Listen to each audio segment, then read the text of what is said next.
నమస్తే నాగేశ్వర్ గారు. కమలం పార్టీతో పొత్తు పెట్టుకున్న ఏ పార్టీ కూడా బాగుపడలేదు, ఏ పార్టీ కూడా మనుగడ సాగించలేదు అంటూ ఉన్నారు కవిత. సో దేశవ్యాప్తంగా అనేక పార్టీలు భారతీయ జనతా పార్టీతో పొత్తు పెట్టుకున్నాయి. మొదట్లో కలిసి ఆ తర్వాత విడిపోయిన పార్టీలు, విమర్శలు చేసిన పార్టీలు, ఉదాహరణకు తెలుగుదేశం పార్టీ 2014లో పొత్తు పెట్టుకుంది, 2019లో విమర్శించింది, 2024లో మళ్ళీ పొత్తు పెట్టుకుంది. దేశవ్యాప్తంగా చాలా పార్టీలు భారతీయ జనతా పార్టీతో ఈ విషయం తెలిసి కూడా పొత్తు పెట్టుకుంటూ ఉన్నాయి. వాస్తవానికి కవిత చెప్పింది కూడా నిజమే కావచ్చు. తెలిసి కూడా ఎందుకు పొత్తు పెట్టుకుంటూ ఉన్నాయి సార్ భారతీయ జనతా పార్టీతో? అంటే వాళ్ళ షార్ట్ టర్మ్ పొలిటికల్ ఆబ్జెక్టివ్స్ కొరకు బీజేపీతో పొత్తు పెట్టుకుంటున్నాయి. ఇప్పుడు తెలుగుదేశం పార్టీ ఎందుకు పొత్తు పెట్టుకుంది? ఒకవైపు జగన్ ఎదుర్కొంటూ మరోవైపు మోడీని కూడా ఎదుర్కోవడం ఇబ్బంది అవుతుంది. సో ఎందుకు పొత్తు పెట్టుకున్నాడానికి కాస్త 2019 ఎన్నికలకు ముందు జరిగిన పరిణామాలు గుర్తు తెచ్చుకుంటే ఎందుకు పొత్తు పెట్టుకున్నారో కూడా అర్థమవుతుంది. 2019 ఎన్నికలకు ముందు ఏం జరిగింది? తెలుగుదేశం పార్టీకి అనుకూలంగా ఉండే, ఆర్థికంగా సహకరించే పారిశ్రామికవేత్తలపైన ఈడీ, సిబిఐ దాడులు జరిగాయి. మీకు 2019 ఎన్నికల్లో తెలుగుదేశం పార్టీకి విరాళాలు ఇచ్చే వారిపై కూడా తీవ్రమైన ఒత్తిడి వచ్చింది. 2024 ఎన్నికలకు ముందు మీరు గమనించండి, తెలుగుదేశం పార్టీ బీజేపీతో పొత్తు పెట్టుకోకముందు స్కిల్ డెవలప్మెంట్ స్కామ్లో కూడా ఈడీ ప్రవేశించింది.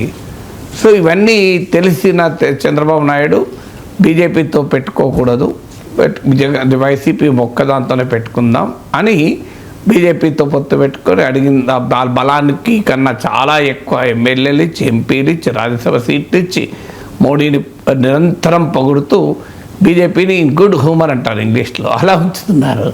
సో ఇది ఎప్పుడో ఒకసారి బెడిసి కొడుతుంది, అనివార్యంగా బెడిసి కొడుతుంది. కవిత అన్న దాంట్లో నిజం ఉంది. బీజేపీతో పొత్తు పెట్టుకుని మనుగడ సాధించరు ఏ పార్టీ అన్నారు. నేను ఇదివరకు కూడా చాలాసార్లు ఉదాహరణలతో కూడా చెప్పాను, మరోసారి కూడా చెప్తాను. ఇది నిజమా కాదా, కవిత అన్నరా ఇంకోరన్నరా అన్నది కాదు. కవిత అనటానికి కవితకు రీజన్స్ ఉండొచ్చు. ఆమె బీఆర్ఎస్ బీజేపీ పొత్తును వ్యతిరేకిస్తోంది. ఈవెన్ ఆమె అయితే బీజేపీలో బీఆర్ఎస్ విలీనం కూడా చేస్తారని ప్రతిపాదించారు, నేను దానికి వ్యతిరేకం అంటోంది. సో ఆమె రాజకీయ వైఖరిని సమర్థించుకోవటానికి ఈ మాట అన్నది అనుకుందాం. Captaincy is about making right decision whether on the field और ऑफ द फील्ड. इसलिए मैं कंट्री डिलाइट पर भरोसा करता हूँ. They deliver 100% pure buffalo milk to my doorstep by 7 AM. Don't just enjoy our matches. Enjoy village fresh buffalo milk too. Download the Country Delight app. కానీ reality ఏంటి? మనకు politicians ఏమన్నారు అన్న దానికన్నా కూడా ఫ్యాక్ట్ చెక్ చేయాలి. ఫ్యాక్ట్ చెక్ చేస్తే బీజేపీతో ఏ పార్టీలు ఏ సందర్భాల్లో పొత్తు పెట్టుకున్నాయి, ఆ తర్వాత బీజేపీ పెరిగిందా, ఆ పొత్తు పెట్టుకున్న పార్టీ పెరిగిందా, ఇది క్రైటీరియాగా మనం పెట్టుకుంటే మీరు ఆంధ్రప్రదేశ్ నుంచి కాశ్మీర్ వరకు చూడండి. జమ్మూ కాశ్మీర్ నుంచే మొదలు పెడదాం. జమ్మూ కాశ్మీర్లో పీడీపీ ఆర్టికల్ 370ని మించిన స్వయం ప్రతిపత్తి కాశ్మీర్ కావాలి అని అడిగిన పార్టీ, ఆర్టికల్ 370 రద్దు చేయాలన్న బీజేపీ కలిసి పొత్తు పెట్టుకున్నాయి. కాశ్మీర్లో బీజేపీ పెరిగింది, జమ్మూ కాశ్మీర్లో ఇప్పుడు major opposition party. PDP address లేకుండా పోయింది. ఇది బీజేపీతో పొత్తు పెట్టుకొని మనుగడ సాధించిందా పీడీపీ అంటే? సాధించలేదు. పెరిగింది బీజేపీ, తగ్గింది పీడీపీ. మీరు హర్యానా తీసుకుందాం. హర్యానాలో జననాయక జనతా పార్టీ, ఈ పార్టీ రైతు ప్రాతిపదికగా జాట్ ఫార్మర్ బేస్ ఉన్న పార్టీ. వ్యవసాయ చట్టాలకు వ్యతిరేకంగా రైతు పోరాటాలు జరుగుతున్న సమయంలో బీజేపీని విమర్శించి ఎన్నికల తర్వాత బీజేపీతో పొత్తు పెట్టుకున్నారు. 10 సీట్లు జననాయక జనతా పార్టీకి వచ్చాయి పొత్తు పెట్టుకోకముందు. దానివల్ల బీజేపీతో పొత్తు పెట్టుకున్నారు. ఏం జరిగింది? ఇవాళ జననాయక జనతా పార్టీకి 1 సీట్ లేదు. బీజేపీ సొంతగా హర్యానాలో అధికారంలోకి వచ్చింది. పంజాబ్లో శిరోమణి అకాలీదళ్ బీజేపీతో పొత్తు పెట్టుకుంది, చాలా ఏళ్ళు పొత్తు పెట్టుకుంది. ఇవాళ బీజేపీకి పంజాబ్లో ఉన్నది పరిమితం. ఆ పరిమితం ఉన్నదాన్ని కాస్తంత ఎక్స్పాండ్ చేసుకుంటోంది. కెప్టెన్ అమరీందర్ సింగ్ లాంటి వాళ్ళు, సునీల్ జాఖర్ లాంటి వాళ్ళు బీజేపీలో చేరారు. శిరోమణి అకాలీదళ్ ఇవాళ పంజాబ్ రాజకీయాల్లో 3rd పొజిషన్కు, డిస్టెంట్ 3rdకు నెట్టివేయబడింది. మీకు 3 ఉదాహరణలు చెప్పాను. 4వది ఉత్తరప్రదేశ్. బీఎస్పీ కూడా ఒకప్పుడు బీజేపీతో పొత్తు పెట్టుకుంది. తర్వాత బీజేపీకి పొత్తు పెట్టుకోకపోయినా ఆరోపణలు ఎదుర్కొన్నది, పరోక్షంగా బీజేపీకి ఉపయోగపడేలా వ్యవహరిస్తుంది అని.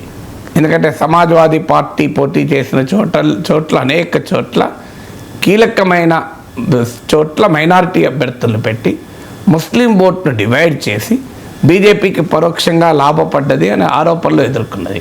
కానీ ఈ ప్రాసెస్లో ఏం జరిగింది? ఉత్తరప్రదేశ్లో బీజేపీ బలపడ్డది, బీఎస్పీ చాలా చాలా బలహీనపడింది. ఇవాళ అసలు ఉత్తరప్రదేశ్ రాజకీయాల్లో ఒకప్పుడు శాసించి అధికారంలోకి వచ్చిన పార్టీ వాళ్ళు అడ్రస్ లేని పరిస్థితి. మీకు వెస్ట్ బెంగాల్ తృణమూల్ కాంగ్రెస్ వాజ్పేయి ప్రభుత్వంలో భాగస్వామి, మమతా బెనర్జీ రైల్వే మంత్రి. అప్పుడు బీజేపీ ఏమీ లేదు. కానీ ఇవాళ ఏంటి పరిస్థితి? తృణమూల్ కాంగ్రెస్కు ప్రధాన ప్రత్యర్థి బీజేపీ. 77 సీట్లతో అసెంబ్లీలో ప్రధాన ప్రత్యర్థి. రేపు మాపు బెంగాల్లో మమతా బెనర్జీ ఓడించి మేమే అధికారంలోకి వస్తామంటున్నారు. తర్వాత బీహార్లో జేడీయూతో బీజేపీ పొత్తు పెట్టుకుంది. ఒకప్పుడు జేడీయూ మెయిన్ పార్ట్నరు. ఇవాళ పరిస్థితి ఏంటి? JDU junior partner, BJP main partner. రేపు ఎన్నికల తర్వాత నితీష్ కుమార్ ముఖ్యమంత్రిగా ఉంటాడా అనేది ప్రశ్నార్థకంగా మారిపోయింది. ప్రశాంత్ కిషోర్ లాంటి వాళ్ళు రాసి పెట్టుకోండి, ఎట్టి పరిస్థితుల్లో కారంటున్నారు. బీహార్ బీజేపీ నాయకులు మాకే ముఖ్యమంత్రి పదవి కావాలంటున్నారు. ముఖ్యమంత్రి ఎవరవుతారో చెప్పలేం, కానీ బీజేపీ బలపడింది, జేడీయూ బాగా బలహీనపడింది. మహారాష్ట్రలో శివసేన పొత్తు పెట్టుకుంది చాలా ఏళ్ళు. శివసేన మేజర్ పార్టీ, బాలాసాహెబ్ ఠాక్రే ఉన్నప్పుడు మనోహర్ జోషి లాంటి వాళ్ళు ముఖ్యమంత్రులు అయ్యారు. Junior partner BJP. ఇవాళ ఏంటి పరిస్థితి? శివసేన 2 ముక్కలైంది, బీజేపీ ప్రధాన పార్టీగా ఉంది. ఇవాళ శివసేన ఏక్నాథ్ షిండే వర్గం మద్దతు లేకపోయినా కూడా మహారాష్ట్రలో బీజేపీ అధికారంలో ఉండగలుగుతుంది. శివసేన పూర్తిగా ఇన్కాన్సిక్వెన్షియల్ అయిపోయింది. బీజేపీ పవర్ఫుల్ పార్టీగా మహారాష్ట్రలో ఎమర్జ్ అయింది. ఒడిస్సా నవీన్ పట్నాయక్ 2009 వరకు బీజేపీతో పొత్తు పెట్టుకున్నాడు. 2009 తర్వాత విడిపోయాడు. 2024 వరకు పార్టీ బీజేపీతో పొత్తు పెట్టుకోకపోయినా పార్లమెంట్లో దాదాపు ప్రతి అంశం పైన బీజేపీ ప్రభుత్వానికి మద్దతు ఇచ్చారు. ఏం జరిగింది? 2024లో బిజు జనతాదళ్ని ఓడించి, నవీన్ పట్నాయక్ని ఓడించి ఒరిస్సాలో బీజేపీ అధికారంలోకి వచ్చింది. ఆంధ్రప్రదేశ్లో వైఎస్ఆర్ కాంగ్రెస్ ఏం చేసింది? వైఎస్ఆర్ కాంగ్రెస్ బీజేపీతో పొత్తు పెట్టుకోకపోయినా మద్దతు ఇస్తూ పార్లమెంట్లో ఆఖరికి అవిశ్వాస తీర్మానానికి కూడా వ్యతిరేకంగా ఓటు వేసి మోడీ ప్రభుత్వానికి అండగా ఉంది. పరిస్థితి ఏంటి ఇవాళ పరిస్థితి 11 సీట్లకు వైసీపీ పరిమితమైంది. తెలంగాణలో బీఆర్ఎస్ కాంగ్రెస్ వ్యతిరేకం, బీజేపీ వ్యతిరేకం అని మాట్లాడి బీజేపీకి ఆల్రెడీ వ్యతిరేకంగా ఉన్న, కాంగ్రెస్తో అనుకూలంగా ఉన్న పార్టీలందరినీ కలిసి పరోక్షంగా బీజేపీకి ఉపయోగపడే వ్యూహం కేసీఆర్ అనుసరించాడు. ఒక్క ఎన్డీఏకి అనుకూలం ఉన్న పార్టీలు ఎవరిని కలవలే. కలిసిన వాళ్ళందరూ కాంగ్రెస్ మిత్రులే. స్టాలిన్, విజయన్, మీకు శరద్ పవార్, ఉద్ధవ్ ఠాక్రే, అఖిలేష్ యాదవ్ అందరినీ వీళ్ళనే కలిశాడు. నితీష్ కుమార్ కలవలే, బాదల్లం కలవలే. ఏం జరిగింది ఇలా పరిస్థితి? పార్లమెంట్లో 1 సీటు, లోక్సభలో 1 సీటు బీఆర్ఎస్కి లేదు. తమిళనాడులో ఏడీఎంకే మీకు బీజేపీతో పొత్తు పెట్టుకుంది. ఏం జరిగింది ఇవాళ పరిస్థితి? బీజేపీ ఓటింగ్ 11% పెరిగింది, ఏడీఎంకే బలహీనపడింది. మళ్ళీ అనివార్యమై బీజేపీతో పొత్తు పెట్టుకునే పరిస్థితికి నెట్టివేయబడింది. ఇవాళ మీరు చూడండి, నెక్స్ట్ అసెంబ్లీ ఎన్నికల్లో బీజేపీ మరింత బలపడుతుంది ఒకవేళ డిఎంకే వ్యతిరేక పవనాలుంటే. కేరళలో అసలు బీజేపీకి బలమే లేదు. అక్కడ శ్రీనారాయణ ధర్మ పరిపాలన యోగం SNDP అని అక్కడ బలమైన టాడీ టాపర్ కమ్యూనిటీ, యువా కమ్యూనిటీ అంటారు, ప్రొనౌన్సియేషన్ మలయాళం చాలా కష్టం. అది prominent backward class community. Pinarayi Vijayan, VS Achuthanandan అందరిది అదే సామాజిక వర్గం. సో అక్కడ ఆ వర్గానికి ప్రాతినిధ్యం వేస్తూ శ్రీనారాయణ గురు లాంటి గొప్ప సోషల్ రిఫార్మర్ అనుచరులమని చెప్పి బీజేపీతో పొత్తు పెట్టుకొని ఇవాళ పరిస్థితి ఏంటి? బీజేపీకి దూరం ఉన్నారో లేదో తెలియదు, కానీ కేరళ ముఖ్యమంత్రి పినరయి విజయన్ పొగుడుతున్నారు ఇప్పుడు SNDP. రేపో మాపో LDFలో చేరినా ఆశ్చర్యపడాల్సింది లేదు. మీరు ఇప్పుడు అస్సాం గణ పరిషత్ బీజేపీతో పొత్తు పెట్టుకుంది. ఇవాళ అస్సాం గణ పరిషత్ లేకుండానే బీజేపీ సొంతగా అధికారంలోకి వచ్చే పరిస్థితికి వచ్చేసింది. మీరు ఇలా ఒక్క పార్టీగా నేను ఇప్పుడు ఇన్ని ఉదాహరణలు చెప్పాను. మీరు కర్ణాటక జనతాదళ్ సెక్యులర్ బీజేపీతో పొత్తు పెట్టుకుంది, ఇప్పుడు మరింతగా బలపడింది. JDS మైసూర్ కోటలో కూడా బీజేపీ ప్రవేశించింది, బీజేపీ బలపడ్డది, JDS బలహీనపడింది. ఇలా మొత్తం మొత్తం దేశంలో ఉన్న రాజకీయ చిత్రపటాన్ని మొత్తం మీ ముందు పెట్టాను. కవిత అన్నది రైటా రాంగా తెలిసిపోతుంది కదా. పోనీయండి, ఇది కాక బీజేపీతో పొత్తు పెట్టుకొని ఇంకో పలానా పార్టీ బలపడింది అని ఒక ఉదాహరణ చెప్తే we will accept it, okay ఈ ట్రెండ్కు భిన్నంగా ఉంది అని.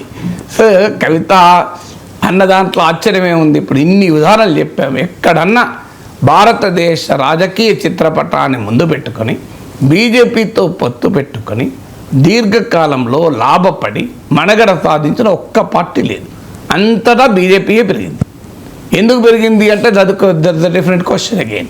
కానీ బట్ డెఫినెట్గా బీజేపీతో పొత్తు పెట్టుకున్న ఏ పార్టీ భారతదేశంలో బలహీనపడిందే తప్ప బలపడలేదు. ఎక్కడా లేదు. మీకు దేశమంతటా చూడండి, దీర్ఘకాలం ఒక ఎన్నికలో కాస్త బలపడితే బలపడచ్చు, లాభపడితే లాభపడచ్చు, కాదని నేను అంటలేదు. కానీ లాంగ్ టర్మ్ పొలిటికల్ వ్యూ తీసుకుంటే బీజేపీతో పొత్తు పెట్టుకున్న ప్రతి పార్టీ దెబ్బతిన్నది. ఎట్ ద కాస్ట్ ఆఫ్ ఆ మిత్రపక్షం బీజేపీ పెరిగింది. ఇది దేశమంతా ఉన్నది కదా. అందుకే కవిత అంటోంది బీఆర్ఎస్ బీజేపీలో విలీనమైన పొత్తు పెట్టుకున్న బీఆర్ఎస్ మనగడకే ప్రమాదం. ఆ ప్రతిపాదన బీఆర్ఎస్ నాయకుల నుంచి వస్తోంది. పార్టీని కాపాడుకోవటానికి నేను మాట్లాడుతున్నాను. అందులో కవిత మాట్లాడింది 100% నిజమని రాజకీయాలు చూస్తే దేశమంతా ఇన్ని ఉదాహరణలతో చెప్పాను. ఎవరైనా ఒక్క ఉదాహరణ, 2 ఉదాహరణలు, 3 ఉద్దేశాలు ఎవరైనా బీజేపీ నాయకులు చెప్పబడండి. ఇంకా మాతో పొత్తు పెట్టుకొని ఇంకో పలానా పార్టీ బలపడింది, లాభపడింది, మేము లాభపడ్డాం, వాళ్ళు లాభపడ్డారు. నేనేం బీజేపీ బలహీనపడి వాళ్ళు లాభపడాలని అంటలేను. Mutual benefit. ఎవరైనా ఒక పార్ట్నర్షిప్ అంటే అది మ్యూచువల్ బెనిఫిట్ ఉంటుంది, విన్ విన్ సిచ్యువేషన్ అంటారు. కానీ బీజేపీతో పొత్తులో విన్ విన్ సిచ్యువేషన్ ఉండదు, విన్ లూజ్ సిచ్యువేషనే ఉంటుంది. అదే కవిత అన్నది. కవిత అన్నది ఫ్యాక్చువల్లీ కరెక్ట్ కదా.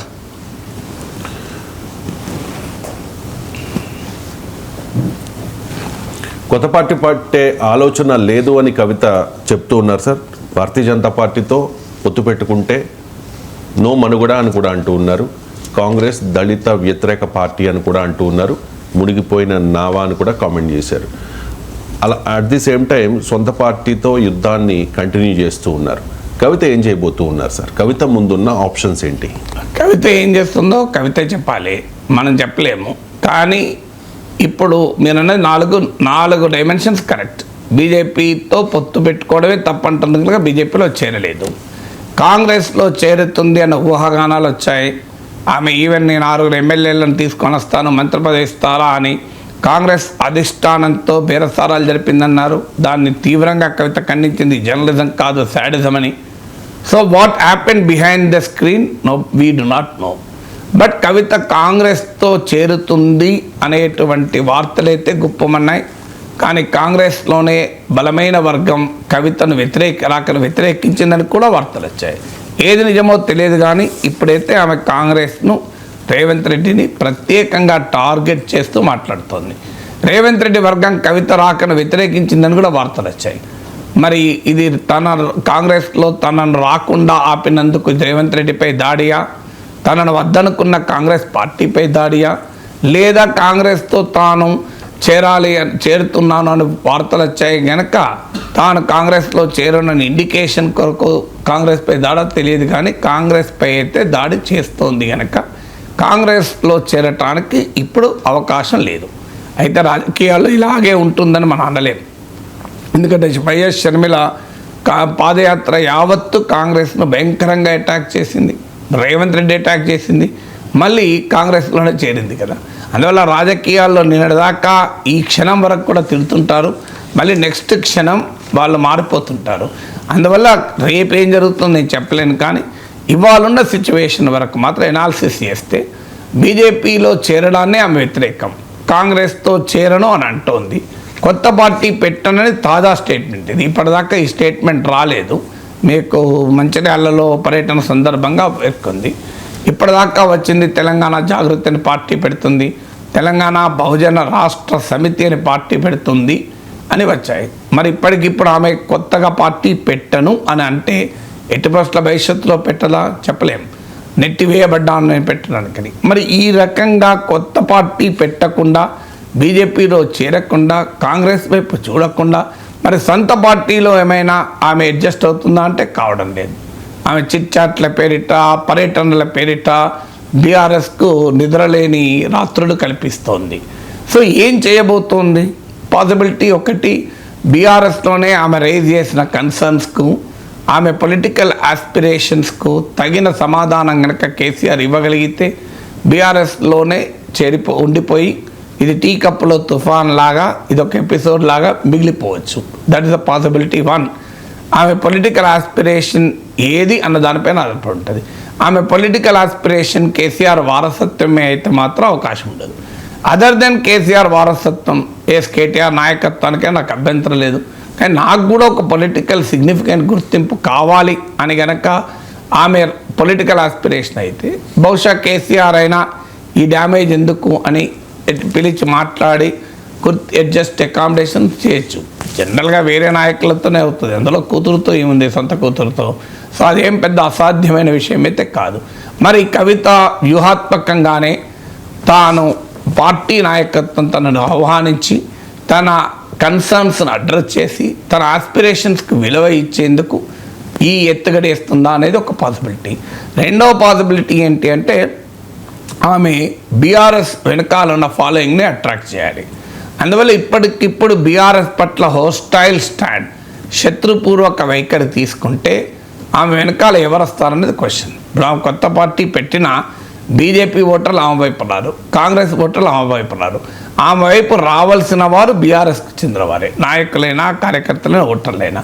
అందువల్ల బీఆర్ఎస్ పట్ల తాను ఏదో హోస్టైల్ వైఖరితో ఉన్నాను, శత్రుపూర్వ వైఖరి, బీఆర్ఎస్ విధ్వంసం కొరకే తాను యత్నిస్తున్నాను, బీఆర్ఎస్ ప్రత్యర్థులతో కలిసి కుట్ర పన్నుతున్నాను అనే విమర్శలు రాకుండా జాగ్రత్త పడవచ్చు. ఎందుకంటే ఇవాళ కాకపోయినా రేపైనా కవిత పార్టీని నిష్క్రమిస్తే ఆమెపై దాడి ఇదే జరుగుతుంది. ఇప్పుడు నేను చెప్పిన ఏ దాడి ఉంటుంది. సో అందువల్ల దానికి ముందుగానే ఆమె ప్రిపేర్ అవుతూ చూడండి, నేను చివరి నిమిషం వరకు పార్టీలో ఉండటానికే ప్రయత్నించాను, పార్టీలో కాపాడటానికే ప్రయత్నించాను, నేను పొలిటికల్ అంశాలే రైజ్ చేశాను, నా పదవులు కావాలని ఎక్కడ అనలేదు. కానీ కనీసం నేను రైజ్ చేసిన కన్సర్న్స్ను పార్టీ అడ్రస్ చేయక పార్టీ కొంతమంది చేతుల్లోకి వెళ్ళిపోయి ఇలా తయారైంది. అందువల్ల పార్టీ పరిరక్షణ కొరకే నా ప్రయత్నము అనే ఒక నెరేటివ్ బిల్డ్ చేయడానికి కూడా కవిత ఇప్పుడు ఇలా వ్యవహరించవచ్చు. ఇది 2 పాసిబిలిటీస్. 3వ పాసిబిలిటీ ఏంటి? మిగతా ఇప్పుడు బీజేపీలో చేరకపోవచ్చు, కాంగ్రెస్లో చేరాలి అనుకుంటే ఆమె ఇండిపెండెంట్ యాక్షన్ వల్ల కాంగ్రెస్ పార్టీ కూడా ఆమెను గుర్తించక తప్పనిసరి పరిస్థితి వస్తుంది. ఇప్పుడు వైఎస్ షర్మిల పాదయాత్ర చేశాను, తెలంగాణలో గ్రౌండ్ సిచ్యువేషన్ కనుక షర్మిలకు భారీగా అనుకూలంగా ఉంటే కాంగ్రెస్ పార్టీ ఆమెను ఆంధ్రప్రదేశ్కి ఎందుకు పంపించుంటే తెలంగాణలో ఉంచుకునేది. సో అందువల్ల అల్టిమేట్గా కవిత వల్ల తమకు లాభం అవుతుంది అని కాంగ్రెస్ పార్టీ భావిస్తే రేవంత్ రెడ్డి కూడా పక్కకు పెట్టి కాంగ్రెస్ హైకమాండ్ ఆ నిర్ణయం తీసుకుంటుంది. కాంగ్రెస్ హైకమాండ్ అనేక సందర్భాల్లో ఇలా తమ రాష్ట్ర నాయకత్వానికి ఇష్టం లేకపోయినా తీసుకున్న సందర్భాలు జాతీయ పార్టీలు ఉంటాయి.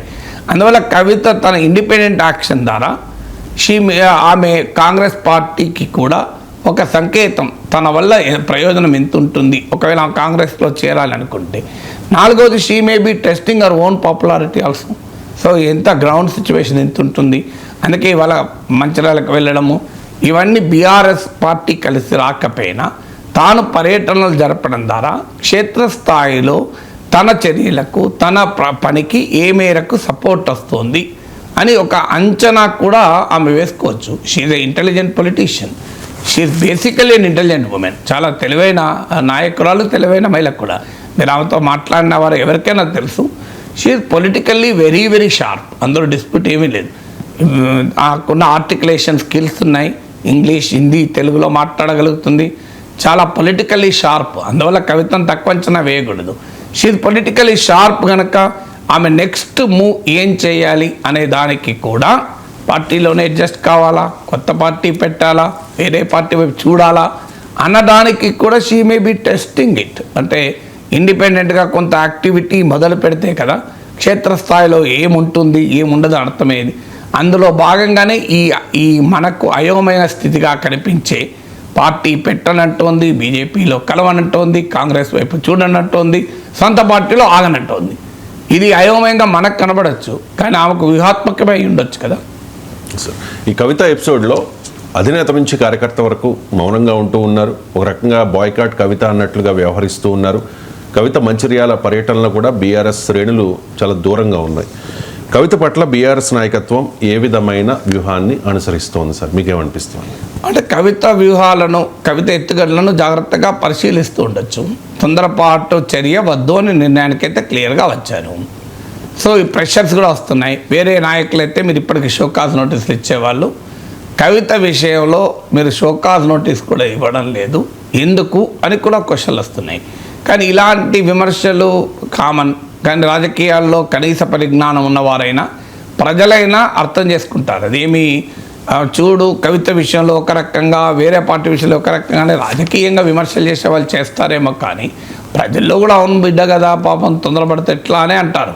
మన దేశంలో సమాజానికి ఉండే లక్షణం అది. సో ఎవరైనా బయట వాళ్ళని తీసేసినంత బిడ్డను కొడుకుని తీసేస్తారా, రక్తబంధం పేగబంధం అంత తొందరగా తీసిపడేస్తారా, పాపం ఓపిక పడుతున్నాడు పెద్ద మనిషి అంటారు. అందువల్ల ప్రజల్లో కూడా రావాలి. ఒకవేళ నిజంగానే కవిత పైన వేటు వేయాలనుకుంటే ప్రజల నుంచి, పార్టీ కార్యకర్తల నుంచే రావాలి. ఇంకెంతకాలం ఓపిక పడతారండి మీరు? ఎంత కూతురైనా తండ్రికి ఇంత డ్యామేజ్ చేస్తుంటే అని ప్రెషర్ వచ్చేంత వరకు ఓపిక పడతారు. అప్పుడు ఏమవుతుందంటే what people want if you do people will appreciate. So అది కేసీఆర్ వ్యూహం అయి ఉండొచ్చు. So letter make all the noise. ఆమె ఏమైనా అల్లరి చేయనివ్వండి, ఆమె ఏమైనా మాట్లాడనివ్వండి, మనం ఎందుకు కామ్గా ఉంటే ప్రజల్లోనే వస్తుంది కదా. చూడండి, తండ్రి ఏం మాట్లాడలే, అన్నేం మాట్లాడలే, ఎవరేం మాట్లాడలే, ఈమెతో రోజు మాట్లాడుకుంటూ పోయింది, చూడు ఈమె పార్టీ నష్టం చేస్తుంది అనే భావన పార్టీలోనూ ప్రజల్లోనూ కల్పించవచ్చు. ఆ తర్వాత ఏదైనా చర్య తీసుకుంటే అది ఉపయోగపడవచ్చు. అందువల్ల కూడా మౌనంగా ఉండొచ్చు. ఒకటి. రెండు, కవిత ఏమైనా అర్థం చేసుకుని వెనక్కు రావచ్చేమో, తొందరపడ్డాడు ఎందుకు, ఒకసారి తెగిపోయాక అతకబెట్టడం చాలా కష్టం, తెగక ముందే నివారించడం బెటర్ కదా అని. ఏ స్టిచ్ ఇన్ టైమ్ సేఫ్ 9 అంటారు. అదే సమయంలో మనకు కామ్గా ఉండడం వల్ల కూడా కొన్ని విషయాల్లో రాజకీయాలు ఏమవుతుంది అంటే she may come back, who knows. So ఆమెకు ఆప్షన్ ఇచ్చి స్పేస్ ఇవ్వడం కూడా మంచిది కదా. సో తొందరపడపైన ఏదైనా చర్య తీసుకుంటే ఆమె మళ్ళీ వెనక్కు రావాలనుకున్నా రాలేని పరిస్థితిని క్రియేట్ చేయడం, ఇర్రివర్సిబుల్ సిచ్యువేషన్ను ఆమె క్రియేట్ చేయడం వల్ల బీఆర్ఎస్ కూడా లాభం లేదు. బీఆర్ఎస్ నాయకత్వం కూడా కవితను వదులుకోవాలని ఎందుకు చూస్తుంది? ఈ ఎడెక్ కొంతమంది ఆవాదన కూడా చేస్తున్నారు. ఇదంతా కేసీఆర్ ఎత్తుగడగానే చేస్తున్నాడు. హరీష్ రావును శాశ్వతంగా పక్క పెట్టడానికి ఒక ఆయుధము, చూడు బిడ్డనైనా పక్కకు పెట్టాడు, అందువల్ల హరీష్ రావు కూడా ఒక స్ట్రాంగ్ మెసేజ్ పోతుంది, నీవైనా గట్టిగా మాట్లాడితే ఇదే అవుతుంది అని.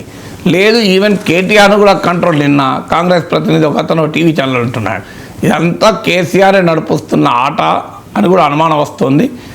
కేటీఆర్ను కూడా కంట్రోల్ పెట్టడానికి, అందరినీ కంట్రోల్ పెట్టి తన బలాన్ని పెంచుకోవడానికి కేసీఆర్ ఆడుతున్నాడని. సో ఇలాంటి రకరకాల ఇంటర్ప్రిటేషన్స్ వస్తున్నాయి. బట్ ఏదైనా కవిత అకామిడేట్ అవ్వటానికి కూడా ఇది అవకాశం. వెయిట్ అండ్ వాచ్ ఉంటే ఆటోమేటిక్గా కొంత గాయం తగిలినా అది హీల్ అవుతుంది. గాయాన్ని అలాగే వదిలేస్తే హీల్ అవుతుంది. సో రాజకీయ గాయం కూడా వదిలేస్తే హీల్ అవుతుంది. రాజకీయ గాయానికి కూడా గెలకపోతే అదే హీల్ అవుతుంది, కాస్తంత ఓపిక పడితే. బహుశా అది కూడా ఒక కారణం కావచ్చు. మూడవది, రాజకీయాల్లో పివి నరసింహారావు స్టైల్ ఉంటుంది. సమయమే సమస్యలకు పరిష్కారం చెప్తుంది, కాలమే సమస్యల్ని పరిష్కరిస్తుంది అని. వెయిట్ అండ్ వాచ్ అంటే స్టేటస్ కో ఇస్ట్ అంటాడు. కేసీఆర్ కూడా సన్నిహితులు కొంతమంది అంటారు, మీరు అనుకున్నట్లు కేసీఆర్ ఫార్మ్ యాక్షన్ తీసుకుంటారు అనుకుంటారు, కానీ కేసీఆర్ కూడా చాలా కాలం ఓపిక పడతాడు, కాలమే పరిష్కారం చెప్తుంది, ఎందుకు తొందరపడడం అనేది ఆయన స్వభావము అని ఈ మధ్య కేసీఆర్తో అత్యంత సన్నిహితంగా ఉన్న ఒక నాయకుడు ఇదే విషయాలు మాట్లాడుతుంటే చెప్తున్నారు. సార్ మీరు అనేది నిజమే, కేసీఆర్ మొండి, కేసీఆర్ పట్టుదల ఎక్కువ, కేసీఆర్ కోపం వస్తే ఎవరికి ఎరియడు, అది నిజం. కానీ ఇది కూడా నిజమే, ఆయన చాలా ఓపిక పడతాడు, తర్వాతనే తీసుకుంటాడు చర్య అని. బహుశా అది ఆయన స్వభావ రీత్యానే ఉండొచ్చు. నాలుగవది, కవిత తిరుగుబాటుతో మనమందరము చర్చించుకుంటున్నాం, కానీ కేసీఆర్ దాన్ని అసలు పట్టించుకోవడం కూడా లేదు. It's a very simple thing, లైట్గా తీసుకుంటున్నాడు. ఈజ్ నాట్ ఈవెన్ బాదర్డ్ అనడం కూడా ఒక పొలిటికల్ మెసేజ్ మంచిది కదా. ఏదో అడావుడై ఆగమాగమై కేసీఆర్నే ఆగమాగం చేసింది కవిత అనే పరిస్థితి తెచ్చుకోవద్దనేది కూడా ఆలోచన ఉండొచ్చు. అందువల్లనే బాయ్కాట్ కవిత అనే దానికన్నా, బాయ్కాట్ కన్నా కూడా అసలు కవిత ఇంత తిరుగుబాటు చేస్తుంటే ఆమె పర్యటనలో బీఆర్ఎస్ నాయకులు వెళ్ళడం సాధ్యమే కాదు. అధినేత ఏ చర్య తీసుకుంటాడో తెలియకుండా ఆమెకు బీఆర్ఎస్ క్షేత్రస్థాయి నాయకులు సహకరించే అవకాశమే లేదు. ఎందుకంటే ఇవాళ పత్రికల్లో కూడా వచ్చింది, సొంత మీడియా విలేకరులతో నిఘా పెడుతున్నారు, ఏ పార్టీని ఏ నాయకుడు ఆమెతో వెళ్తున్నారు అని.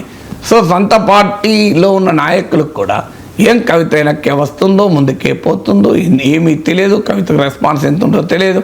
ఇప్పుడు అనవసరంగా మనం ఈ పంచాయతీలో దూరడం ఎందుకు, చూద్దాంలే మా అని గట్టి మీద ఉండొచ్చు. సో అందువల్ల ఎవరి స్ట్రాటజీస్ వారికి ఉంటాయి కదా. సో అల్టిమేట్గా ఆ రకమైన వ్యూహరచన ప్రతి వైపు నుంచి కూడా జరుగుతుంది. అందులో కేసీఆర్ వైపు నుంచి కూడా ఉండొచ్చు. Let us wait, let us leave her.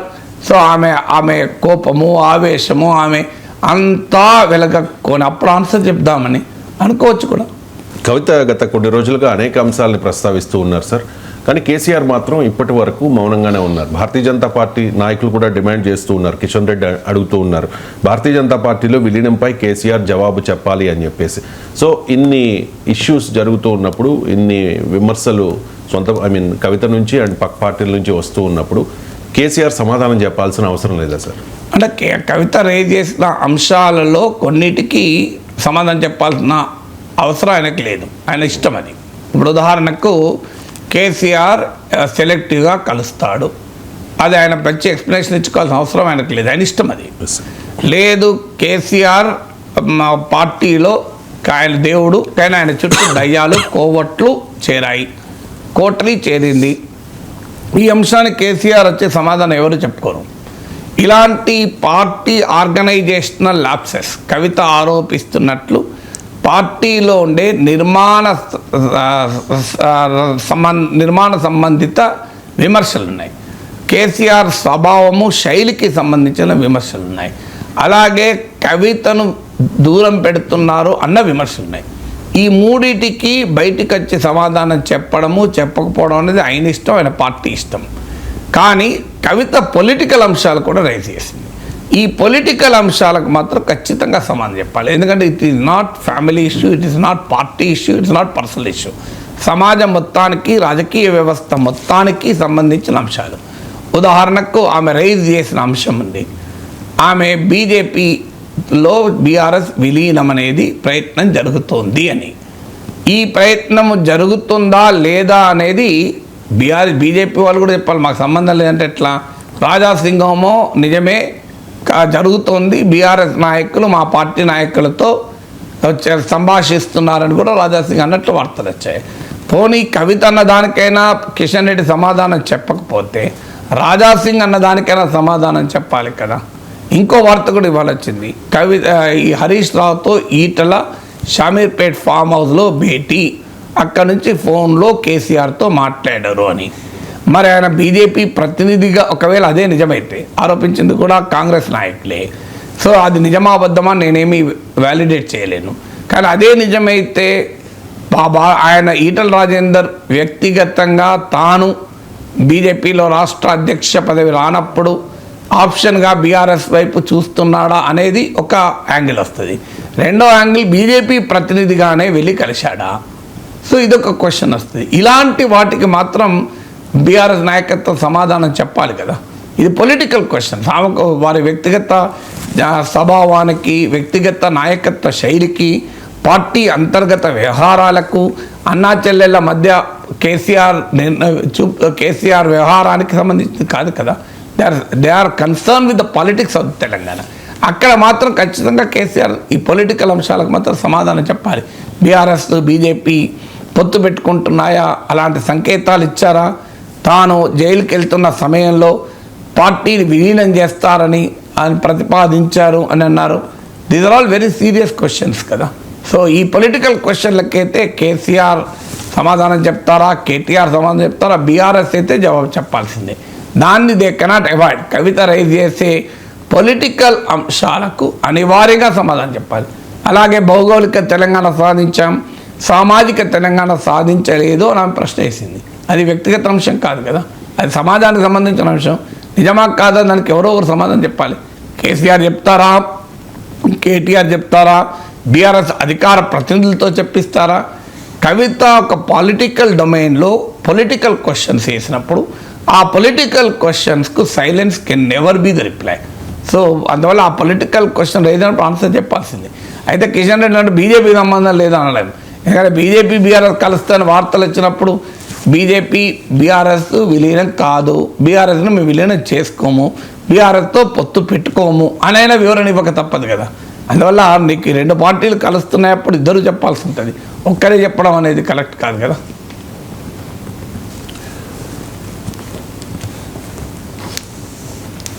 Daddy daughter family డ్రామాలో పాత్రధారులం కాబోము అంటూ ఉన్నారు sir Kishan Reddy. So Raghunandan Rao respond అవ్వడం మీద కూడా పరోక్షంగా ఆయన విమర్శలు చేశారు. ఎందుకు భారతీయ జనతా పార్టీ ఈ కవిత ఎపిసోడ్లో ఎక్కువగా మాట్లాడకూడదు అనుకుంటోంది? ఎక్కువ మాట్లాడకూడదు, వాళ్ళు ఎక్కువగా మాట్లాడకూడదని ఏమి అనుకోవడం లేదు. మాట్లాడకుండా ఎక్కువగా మాట్లాడదలుచుకోకపోతేనే కిషన్ రెడ్డి రిప్లై ఇచ్చాడా, రాజాసింగ్ మాట్లాడా, రఘునందన్ రావు మాట్లాడా? అది కాదు, ఎక్కువగా మాట్లాడకూడదు అనుకునే క్వశ్చన్ లేదు. వాళ్ళు ఎక్కువ మాట్లాడుతున్నారు కూడా. ఈటల రాజేందర్ మాట్లాడలేదా? అది కాదు అనుకుంటున్నది. మాకు పాత్ర లేదు, పాత్ర లేకపోవడం వేరు, మాట్లాడడం వేరు. మాట్లాడుతున్నారు, పాత్ర లేదు అంటే బీఆర్ఎస్ నాయకత్వానికి కవితకు మధ్య జరుగుతున్న వార్లో మా రోల్ లేదు అని. ఇప్పటిదాకా బీజేపీ రోల్ అని కూడా ఎవరు విమర్శలు చేయలేదు. కవిత పాత్ర వెనకాల కాంగ్రెస్ ఉంది అన్న వార్తలు వచ్చాయి. బీజేపీ మరి ఎటువైపు బీజేపీ పాత్ర లేదు అంటే కవితను ప్రొవోక్ చేయడంలో బీజేపీ పాత్ర లేదు అనేది ఒక ఆర్గ్యుమెంట్. అసలు ఈ కవిత తిరుగుబాటుకు పొలిటికల్ అంశమైన బీఆర్ఎస్ బీజేపీల విలీనము, బీఆర్ఎస్ బీజేపీల పొత్తు అనే అంశం వల్ల ఇదంతా ముందుకు వచ్చింది కనుక మరి మా పాత్ర లేదు అనలేము. బీజేపీ ఇతర పార్టీలలో జరిగే అంతర్గత వ్యవహారాలకు దూరంగా ఉంటుంది, పొలిటికల్ ఫ్యామిలీలో జరిగే ఘర్షణలకు దూరంగా ఉంటుంది అని అనుకుందామా? ఒక్కసారి దేశమంతటా ఏం జరిగిందో చూద్దాం. మీకు లోక్ జనశక్తి పార్టీ బీజేపీ మిత్రపక్షం, అక్కడ రామ్ విలాస్ పాస్వాన్ కొడుకు చిరాగ్ పాస్వాన్కు రామ్ విలాస్ పాస్వాన్ తమ్ముడు సోదరుడికి మధ్య ఘర్షణ జరిగితే బీజేపీ అటు ఇటు రాజకీయం ఆడలేదా? ఫ్యామిలీ డ్రామానే కదా అది. మరి అందులో రాజకీయం ఆడారు కదా. అన్నాడీఎంకేలో జయలలిత మరణానంతరం OPS versus EPS, OPS versus Sasikala, Sasikala versus EPS, ఈ మొత్తం వ్యవహారంలో బీజేపీ లేదా? లేకపోతేనే శశికళ ఏఐఏడీఎంకే లెజిస్లేచర్ పార్టీ నాయకురాలుగా ఎన్నికైనాక కూడా అప్పుడు తమిళనాడు కూడా ఇన్ఛార్జ్ గవర్నర్గా ఉన్న మహారాష్ట్ర గవర్నర్ సీనియర్ బీజేపీ నాయకులైన విద్యాసాగర్ రావు గారు వారం రోజుల దాకా తమిళనాడు రాకుండా ఎందుకున్నారు? అప్పుడు కదా వారం రోజుల తర్వాత కదా శశికళ కోర్టు తీర్పు చెప్పి శశికళ జైలుకు పోయి ముఖ్యమంత్రి పదవికి అనర్హురాలైనాక కదా అప్పుడు వచ్చారు కదా. అప్పటిదాకా తమిళనాడు రాలే కదా, 1 వీక్ ఎందుకు పట్టారు? సో ఇవన్నీ మీకు ఓపీఎస్ బీజేపీ డైరెక్షన్లోనే ఆయన ఆడలేదా? ఇవన్నీ మన కళ్ళ ముందు జరిగింది. ఏడీఎంకేలా టీడీపీ మిత్రపక్షమే, కానీ టీడీపీ మిత్రపక్షం ఉండగానే మిత్రపక్షంగా మధ్య లేనప్పుడు అమిత్ షా జూనియర్ ఎన్టీఆర్తో మంత్రణాలు జరపలేదా? అప్పుడు ఏమన్నారు మనతోని? ఎన్టీ రామారావు సినిమాల గురించి, తెలుగు సినిమా ఔన్నత్యం గురించి అమిత్ షా జూనియర్ ఎన్టీఆర్తో చర్చించారు అని అఫీషియల్ బీజేపీ వర్షన్. ఎవడన్నా ప్రజలు నమ్ముతారా? అమిత్ షా లాంటి రాజకీయ నాయకుడు ఎన్టీఆర్ సినిమాల గురించి చర్చించడానికి జూనియర్ ఎన్టీఆర్తో సమావేశం అవుతాడు ఎక్కడన్నా? అందులో ఎన్టీఆర్ సినిమాలతో చర్చించడానికి చాలా పెద్ద సినిమా పండితులు ఉన్నారు, జూనియర్ ఎన్టీఆర్ అవసరం లేదు కదా. మరి జూనియర్ ఎన్టీఆర్తో ఎందుకు సమావేశమయ్యారు? ఎందుకు ఇవాళ చంద్రబాబు నాయుడు మా కుటుంబంలో భాగమే అయినటువంటి పురంధేశ్వరి బీజేపీ రాష్ట్ర అధ్యక్షురాలు చేశారు? ఇవన్నీ యాక్సిడెంటల్గా జరుగుతున్నాయి. ఇవన్నీ యాక్సిడెంటల్గా జరిగాయి కదా. సో ఒకవేళ బీజేపీతో టీడీపీ కలిసి ఉండకపోతే రంగం మీద జూనియర్ ఎన్టీఆర్ వచ్చేవాడేమో, ఇవాళ కాకపోతే రేపైనా వస్తాడేమో. ఇవన్నీ మన కలవం జరుగుతున్న వ్యవహారాలే కదా. అందువల్ల అక్కడ ఫ్యామిలీ డ్రామాలో భాగం కాలేదు. ఒకవేళ డ్రామా అయితే ఫ్యామిలీ ఇష్యూ ఆ పాలిటిక్స్లోకి ఎంటర్ కాలేదా? టీడీపీ రాజకీయాల్లో లేదా? మీరు ఉద్ధవ్ ఠాక్రే రాజ్ ఠాక్రేల మధ్య ఘర్షణ జరిగినప్పుడు రాజ్ ఠాక్రే దూరమైనప్పుడు అందులో బీజేపీకి ఏ సంబంధం లేదా? రాజ్ ఠాక్రే బీజేపీకి దగ్గర కాలేదు. ఇప్పుడు మళ్ళీ ఉద్ధవ్ ఠాక్రే రాజ్ ఠాక్రే కలుస్తున్నారు కానీ. సో అందువల్ల ఇలా దేశవ్యాపితంగా అనేక పార్టీలలో మీకు ఆ పార్టీలో ఉండే ఫ్యామిలీ పార్టీస్లో కూడా బీజేపీ సంబంధాలు పెట్టుకున్నది, ఇన్వాల్వ్ అయింది, ఇంటర్వ్యూన్ అయిన ఉదాహరణలు ఉన్నాయి, ప్రత్యక్షంగానో పరోక్షంగానో. ఒక రాజకీయ పార్టీలో పరిణామాలు జరుగుతుంటే ఇంకో రాజకీయ పార్టీ మౌనంగా ఎందుకు ఉంటుంది? బీజేపీ ఉండాలని నేనేం అంటలేను. ఆబ్వియస్లీ ఆ పార్టీ ఎత్తుగడ లేస్తుంది, ఏకుండా ఎట్లుంటుంది. ఏం రాజకీయాల్లో సన్యాసం చేస్తారా? బీజేపీ ఏమైనా స్వచ్ఛంద సంస్థనా? అదొక రాజకీయ పార్టీ. ఇతర పార్టీలో జరిగే పరిణామాలని తనకు అనుకూలంగా మార్చుకోవడానికి నిరంతరం ప్రయత్నిస్తారు. అయితే ఇప్పుడు బీజేపీకి ఆందోళన ఏంటంటే కవిత తిరుగుబాటు వల్ల బీజేపీకి ప్రయోజనమా నష్టమా అనేది వాళ్ళకి అర్థం కావాలి. అప్పుడు అపోజిషన్ స్పేస్ మరింతగా డివైడ్ అవుతుంది. కవిత కనుక పార్టీ పెడితే రేపు కాంగ్రెస్ వ్యతిరేకతను ఉపయోగించుకోవటానికి బీజేపీ బీఆర్ఎస్ కలవటానికి కవిత తిరుగుబాటు ఒక అడ్డంకి అవుతుంది. సో ఇప్పటికే బీజేపీ బీఆర్ఎస్ రెండు కాంగ్రెస్ వ్యతిరేక ఓటు చీల్చుకుంటే రేపు కవిత కొత్త పార్టీ పెడితే మూడవ పర్సన్ వస్తారు, మూడవ పార్టీ వస్తుంది అపోజిషన్ స్పేస్కు. లేదు కవిత కాంగ్రెస్లో చేరితే కాంగ్రెస్ బలపడుతుంది. అందువల్ల ఏ రకంగానైనా తమకు ప్రయోజనం లేదు. పైగా ఆమె బీజేపీతో పొత్తును వ్యతిరేకిస్తూ రాజకీయం చేస్తుంది. అందువల్ల భారతీయ జనతా పార్టీ నాయకులు కవిత ఎపిసోడ్ వల్ల తమకు రాజకీయంగా ప్రయోజనం కలుగుతుంది అనే వారికన్నా రాజకీయంగా నష్టమేమో అనే భావన ఉంది. కొంతమంది మాత్రం ప్రయోజనము బీఆర్ఎస్ బలహీనపడి బీఆర్ఎస్ వీక్ అయితే బీజేపీయే ప్రిన్సిపల్ అపోజిషన్ స్పేస్లో ఉండవచ్చు అని. కానీ కవిత ఎపిసోడ్ బీఆర్ఎస్ను బలహీనపరుస్తుందా, బీఆర్ఎస్ను కేసీఆర్ను బలోపేతం చేస్తుందా, కేసీఆర్ పైన కేటీఆర్ పైన సింపతి పెరుగుతుందా, ఇవన్నీ ఇప్పటికి ఇంకా తేలని క్వశ్చన్స్ కనుక మా పాత్ర లేదు అని బీజేపీ చెప్పదలుచుకుంది. ఇక కాళేశ్వరం విచారణ కమిషన్ నుంచి నోటీసులు రాగానే పాత బంధం చిగురించింది కేసీఆర్ ఈటెల మధ్య అని ఆరోపిస్తూ ఉన్నారు sir TPCC chief Mahesh Kumar Goud. Shamirpet farm హౌస్లో హరీష్ రావు అండ్ ఈటెల రాజేందర్ ఇద్దరు కలుసుకున్నారు. అక్కడ నుంచి ఈటెలతో కేసీఆర్కు హరీష్ రావు ఫోన్ చేయించారు అని చెప్పి కూడా ఆరోపించారు. అండ్ ఈ పరిణామం నిజమైతే ఇది దేనికి సంకేతం సార్? ఏదైనా తెలంగాణ రాజకీయాల్లో రీఅలైన్మెంట్ ఏదైనా జరుగుతోందా? Anything is possible. అంటే ఫస్ట్ ఆ పరిణామం నిజమా కాదా? ఆరోపిస్తున్నది సాధారణ పొలిటీషియన్ కాదు, ఆరోపిస్తున్నది తెలంగాణ రాష్ట్రంలో అధికారంలో ఉన్న పార్టీకి చీఫ్. అక్కడ వ్యక్తిగా మహేష్ కుమార్ గౌడ్ మాత్రమే కాదు, మహేష్ కుమార్ గౌడ్ కూడా ఇలా ఇష్టం వచ్చినట్టు మాట్లాడే వ్యక్తి కూడా కాదు. అంతే, ఆయన మీద అలాంటి ఆరోపణలు కూడా లేదు, నోటికి వచ్చినట్టు మాట్లాడతాడని కొద్దిగా సీరియస్గానే మాట్లాడతాడన్న పేరు కూడా ఉంది. అందులో ఆయన రాష్ట్ర కాంగ్రెస్ అధ్యక్షుడు, మామూలు పదవి కాదు కదా, రాష్ట్రంలో అధికార పార్టీకి నాయకుడు. సో ఆయన ఒక ఆరోపణ చేస్తున్నాడు. మరి ఆయన ఆరోపణ చేసి ఇప్పటి వరకు దాన్ని ఈటెల ఖండించినట్టు కానీ హరీష్ రావు ఖండించినట్టు కానీ ఇప్పటి వరకు మరి వార్తలు అయితే చూడలేదు. బహుశా ఎక్కడన్నా ఉంటే ఉండవచ్చు, ఐఎమ్ నాట్ ష్యూర్. లేదా ఇవాళ ఏమన్నా రియాక్ట్ అవుతారేమో. ఎందుకంటే ఇది చెప్పాల్సింది, ఈ మీటింగ్ జరిగిందా లేదా చెప్పాల్సింది ఈటెలన్నా చెప్పాలి, హరీష్ రావు అనే చెప్పాలి, లేదు బీజేపీ అయినా చెప్పాలి, బీఆర్ఎస్ అయినా చెప్పాలి. వాళ్ళు ఏమీ చెప్పకపోతే మౌనమే అంగీకారం అని అనుకోవాల్సి వస్తుంది. మహేష్ కుమార్ గౌడ్ చేసిన ఆరోపణ నిజమని భావించవస్తుంది. సో ఇదే నిజమైతే ఏం పాసిబిలిటీ అయ్యి ఉండవచ్చు అన్నది మీ క్వశ్చన్. నిజమైతే ఏం పాసిబిలిటీ అంటే, ఒకటి బీజేపీ ప్రతినిధిగానే ఈటెల రాజేందర్ బీఆర్ఎస్ను నాయకులతో సమావేశం అవుతున్నాడా అంటే, బీజేపీ కవిత ఎపిసోడ్ నేపథ్యంలో కవిత ఆరోపిస్తున్నట్లు బీజేపీ బీఆర్ఎస్ దగ్గర అవుతున్నాయా అనే క్వశ్చను అనివార్యంగా ముందుకు వస్తుంది.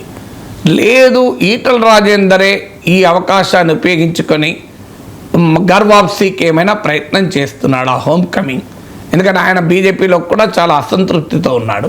ఆయన ఆశించినది రాలేదు. రాష్ట్ర పార్టీ అధ్యక్ష పదవి ఆయన ఆశించాడు, ఇప్పటి వరకు లేదు. ఇప్పటికీ వార్తలు వస్తున్నాయి, ఆయన బండి సంజయ్ రాష్ట్ర అధ్యక్షుడిగా చేసి ఆయన కేంద్ర సహాయ మంత్రి చేస్తారు అని, లేదు ఈటెల రాజేందర్ని రాష్ట్ర అధ్యక్షుడు చేస్తారు అని. ఒకటి మాత్రం నిజం, ఈటెల రాజేందర్ను చేయడం పైన పార్టీలో గనక ఏకాభిప్రాయం ఉంటే ఎప్పుడో రాష్ట్ర అధ్యక్ష చేసేవారు. ఎందుకంటే కిషన్ రెడ్డి నేను పక్క జరుగుతాను అని ఎన్నడో చెప్పాడు. మరి ఇప్పటిదాకా ఎందుకు వెయిట్ చేస్తున్నారు అంటే ఆన్సర్ లేదు. సో అందువల్ల ఈటెల రాజేందర్ ఒకవేళ బీజేపీలో ఆ గుర్తింపు రానప్పుడు ఏమైనా గర్వాప్సీకి స్కోప్ ఉంటుందా అనే ఎనాలిసిస్ కూడా వస్తుంది. ఇది కానీ ఒక విషయం మాత్రం నిజం, ఈటెల రాజేందర్ కేసీఆర్తో విడిపోయాక చాలా పొలిటికల్ ఎక్స్పెక్టేషన్ పెరిగింది. ఎందుకంటే ఆయనతో చాలా సన్నిహితుడు, ఆర్థిక మంత్రిగా పనిచేశాడు, ఒక రకంగా కేటీఆర్ కన్నా ముందు నెంబర్ 2గా వ్యవహరించాడు. అలాంటి వ్యక్తికి కేసీఆర్ పాలనలో జరిగిన అనేక అంశాలపైన పూర్తి అవగాహన ఉంది. అందువల్ల ఈటల బయటికి వచ్చి కేసీఆర్ కుంభకోణాలన్నీ ఒక్కడొక్కటి బయట పెడతాడు అని ఈటల రాజేందర్ ఆ ఎక్స్పెక్టేషన్, ఆ విశ్వాసాన్ని కల్పించాడు. బీజేపీ కూడా ఆశించింది. కానీ మీరు గమనించండి, ఈటల రాజేందర్ బీఆర్ఎస్కు దూరమై ఇన్ని రోజులైనా కేసీఆర్ పైన ఆయన నిర్దిష్టంగా ఏ ఆరోపణ సంబంధించిన అంశాలు బయటపెట్టాడు? ఇప్పటి వరకు నథింగ్. మీరు గమనించారు, ఒక్కటి కూడా లేదు. ఇప్పుడు బీజేపీలో ఈటల రాజేందర్ నాయకత్వాన్ని వ్యతిరేకించేవారు రైజ్ చేస్తున్న అంశం కూడా ఇది.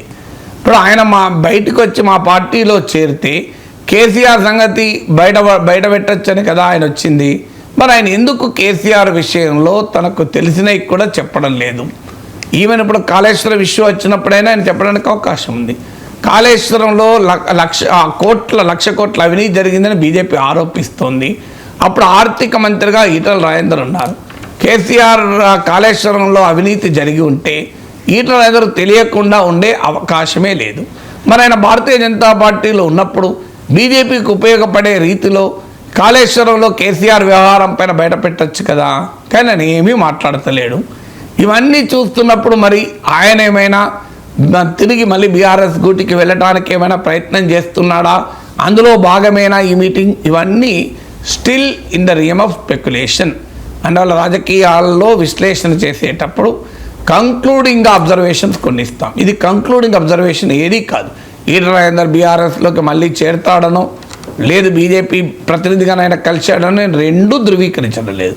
కానీ ఈ రెండు పాసిబిలిటీస్ మాత్రం ఉంటాయని మాత్రమే చెప్తున్నాను. ఎందుకంటే ఒక నాయకుడు ఈ వార్త నిజమైతే, ఈటల రాజేందర్ హరీష్ రావును కలవడమే నిజమైతే డెఫినెట్గా something is there in it కదా. ఆ నిజం కాకపోతే గోలే లేదు. నిజమైతే మాత్రం something is there. Without anything ఎందుకు కలుస్తారు?